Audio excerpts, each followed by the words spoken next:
Hey guys, welcome to A Simple Aesthetics. I'm your host, Dr. Abraham, and I'm here with Lauren today, who's been with us multiple times. Yeah, I'm glad to be back. Thanks for having me back. Thanks for coming. Today we're talking about AI and how that affects, the standards of beauty and how that sometimes can mess with people, the positive and negatives of filters, social media, and Yes. AI when it comes to the beauty and, the whole kind of aesthetics field. Yes, I like that topic. I think that now more than ever, AI is very prominent in social media now and just the technology world. So I think that definitely people are getting more, how do you say, I think that it affects them more now than it did back in the day when we didn't have social, when we didn't have AI, when we didn't have these things on, just readily available for us. So I think, I think it definitely affects the younger generation too more than ever now too. And I was gonna say with the younger generations too, I don't think it's equal. No, it's not. Because maybe we've had as we get older, we've had exposure before social media versus somebody who grew up with social media since they were really young. Yes. It's kind of all they've seen. It kind of can warp their sense of reality in a sense. So I think it does affect generations a little bit differently, especially the younger generation. Yeah, well, I think. But everybody. Yeah. Well, it's interesting because like for me, we never had that growing up. So I never had social. I never had these things to look at. So I wasn't going off of anything, right? So like it didn't affect me. But now the younger they get, the more they have. The advancement is like the social, the AI. You can filter your pictures now. So And it's so easy to do. So that's yes, the it's problem. very It makes easy. it look like it's easy to put on a filter, and then you have the smooth skin, no blemishes, everything looks great, and everything looks Perfect. so filtered and perfect. Yes. And so people think that that's how you should always look. That's how everybody looks all the time. And that's just not true, and it's not realistic. And working in the aesthetics field, we see that, and we also see people coming in sometimes with unrealistic expectations. Yes. But it also messes with their own psychology in a sense, because it messes with their self-confidence.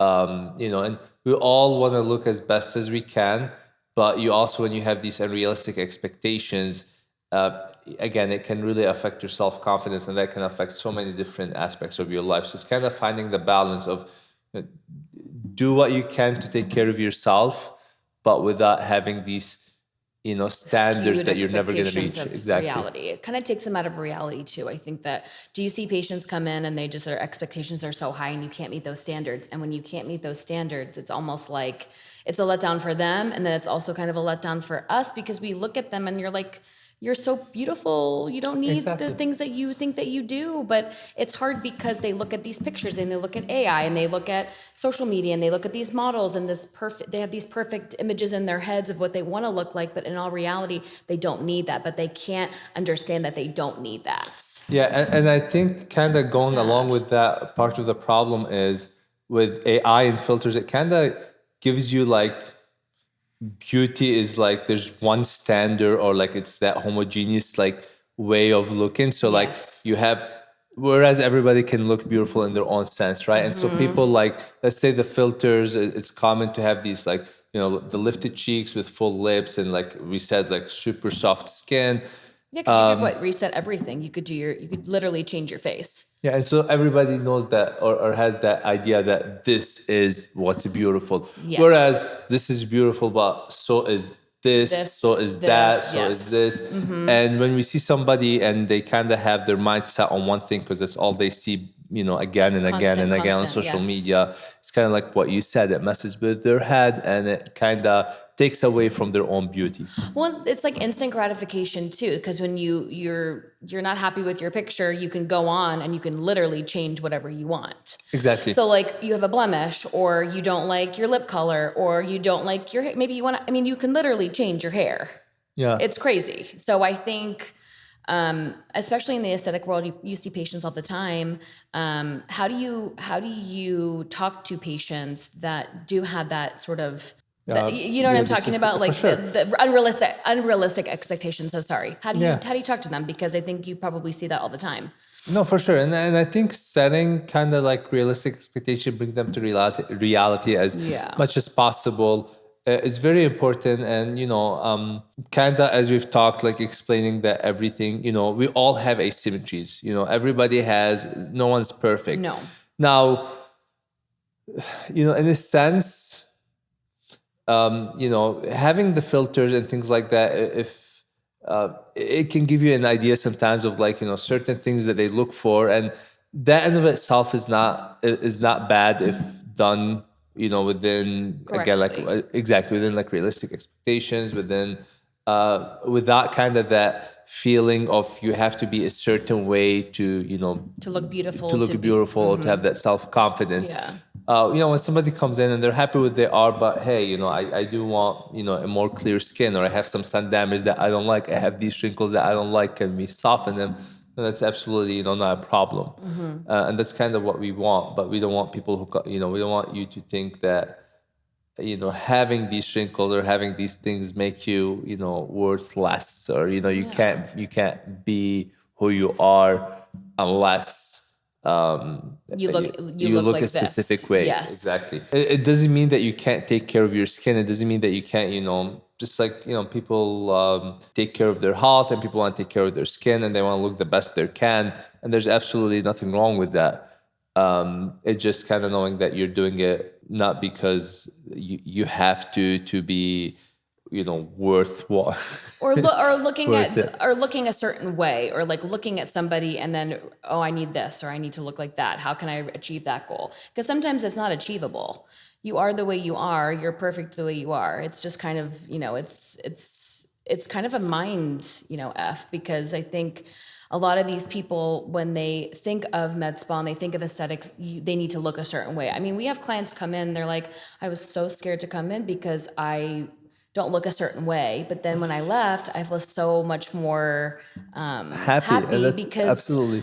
they didn't push anything. They told me, I don't need X, Y, and Z. You just need a little, sprinkle, or you need a Exactly. little, facial or whatever like that. You know what I mean? So I don't know. I just think changing the people's way of thinking, that they don't need to look perfect, that they don't need Exactly. to look, Well, and I think that's kind of part of what we do here, and what, a lot of like my colleagues and stuff try to do is, we're not trying to make you look like, a specific way. What we're trying to do is kind of take, who you are, and again, if there's certain things that you feel a little self-conscious about, see what we can Meeting fix your about needs them, too. make you, keep you look refreshed, try to fight certain styles of aging, do a lot of things that are preventative, so that, to keep your skin looking healthy, looking refreshed. Sometimes certain things, even our lifestyle, can make us look more tired and, more fatigued. We lose, there's no problem with fixing, some of these things.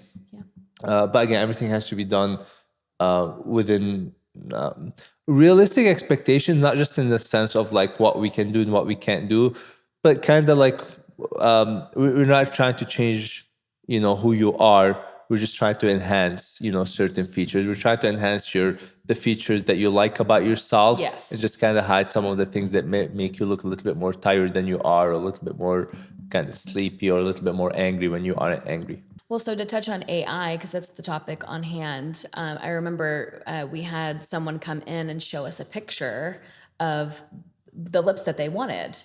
And I was like, that's totally AI. So it's like, we're not even ready for AI. I get scared looking at AI because it's perfect. I mean, literally, it's perfect. There's not a flaw. There's not a there's nothing that's missing. Yeah. And the lips were literally perfectly symmetrical. Everything was perfect. I got news for you. No one's perfect. Yeah. As much as we want to be perfect, and as much as we want that, it's not tangible, and it's not realistic. Yeah, no, these aren't realistic ideas. And It's that's the not. thing. Like, people And it's before. scary. Don't you kind of think it's scary though for like It our younger is. generation? Because it's like, listen, trust me, I started Botox when I was 30. I had no idea what it was because we just didn't have that back in the day. But now they're looking at these pictures and they want to be perfect. They want to achieve the perfection. And that's scary. Yeah, and really before it used to be where people would come in and like they'll bring like a picture of like let's say a perfect model or something, and even then it wasn't like fully real because that's like with, makeup Yes. filters and things like that. Yes, But like right now airbrushing. it's even step further where it's not even a Yes. real person, it's It's just not a real AI. person. Yes. And it's crazy. And I think it's important to talk about these topics, but especially for like, people like us, because, we run, that's kind of our business. We run, Yes. work in aesthetics and, Yes. and beauty, but because you still can do a lot of that stuff, you still can enhance yourself, you still can do lasers, injections and things like that, but it's kind of like finding the right balance, which is what's really, really important. I think so too. And I think, And like you said, there's people who come in and, they have these like realistic expectations. We talk to them and then they come out like so happy, Thank you they're for very saying that. thankful, very grateful. Yes. Because, I mean, really, all the time. All the time. 100%. And that's what we want. Yes. But when somebody comes in and, like you said, they have these unrealistic expectations, we're never going to be able to make them happy. They're never going to be happy. And they're just like searching in the wrong place. Well, and I think we also do tell them, like, that's just 100%. not what we can do. We can't do that. Like we can definitely, like you said, enhance your features that you already have and give you some tools to take with you, but we can't, and we never will say we can do it if we can't. We're not magicians. We can't make magic happen. But I think truly majority of our clients, actually no, all of our clients, they love that we're honest. They love our feedback and they love the tools that they can take, to make themselves feel better, to look better. And that's what we're here to do. We're not here to make you perfect, because it's not reality. So like when you're talking to your clients, I'm sure that they love that you have positive feedback and positive things to say. And it's all about loving yourself. And when you love yourself, then everything will sort of fall into place. That has to be the starting point, and then kind of like doing there. But you can't be doing these treatments to with the end point, like doing all these treatments and looking a certain way. That's when I get to love myself. Exactly. It just doesn't work that way. It's true. I think that's a very important topic, and again, I think it's about being honest, even as aesthetic providers and physicians and injectors, and where kind of our sometimes our colleagues in our field can go wrong is when people kind of take these unrealistic expectations and they make these promises to their clients, and they kind of like follow them on that road, telling them that you can look exactly like that. That's what we're gonna go after. Just a little bit more. So finding, I think, the right provider that that's you very trust, important. that's honest, but it's not going to steer you in the wrong direction. I think that's really important. This is a good conversation. I like this. That was awesome. Sometimes you have to tell them what they need to hear, not what they want to hear. Absolutely. Well, if you're listening, make sure keep all that stuff in mind. When you are going for an aesthetic treatment. I'm a huge fan of people doing aesthetic treatments for things that they want to do and they want to enhance. So don't let that stop you, but also just kind of don't put these AI, these unreal things, filters as kind of the goal, or kind of like what you have to be, to be able to meet your standards. Exactly. These aren't real standards. Thank you guys for joining. Hopefully you enjoyed this episode. Thanks, Lauren, for joining us. It was a pleasure. Thanks so much for having me. I had a great time. Make sure you subscribe, leave us a comment, send us any questions you have, and we'll see you next week. Bye.